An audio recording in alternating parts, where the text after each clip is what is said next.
Well, hi, I'm Bud Kraus, and I'm teaching you. And I guess I decided to do a video announcement, which I've never done, instead of a text announcement. So I'll make this brief, but I do have a couple quick little points to make. One, some of you are beginning Lab 4, and you're learning to use or to make tables.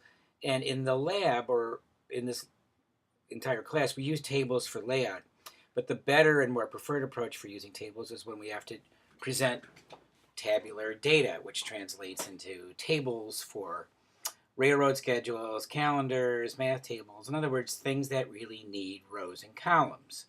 Like all of XHTML, we only use the tags for what their real purpose is. That is, to give meaning to content, not to use any kind of tags for their apparent presentational purposes. Because presentation, style,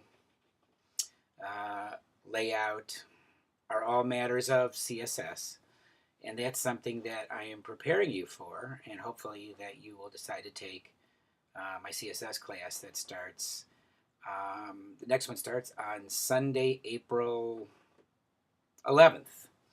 So if you haven't signed up for that, I would get going on that because I know that class usually fills up pretty quick, and they have a good number of people already taking that class. The second thing I want to point out is that starting in April, I'll be giving a series of webinars. These are 50-minute online discussions of a particular subject. And to get more information about that, just go to my front office and go to the webinars page, and you can get information about each of the 6 webinars that I'm going to be doing, and you can register with the school. And I think that's it. Oh, one other thing, too, that if you're having any problems accessing my comments to your posts or to the posts of other students, all you have to do is click on a little tiny, and it is kind of rather small, plus sign.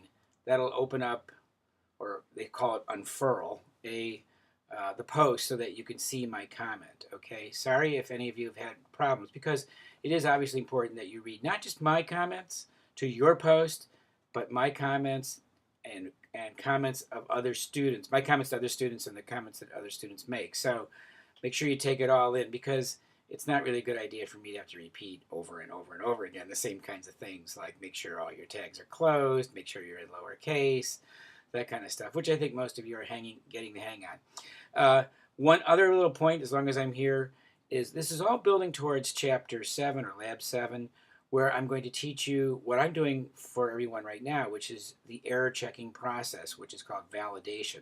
I'm going to teach you how to validate your files. So you can, the purpose of that, there are many purposes. You'll have to wait to get to Lesson 7, but one of them is to make sure that you're writing good, clean code, which is an important thing to do.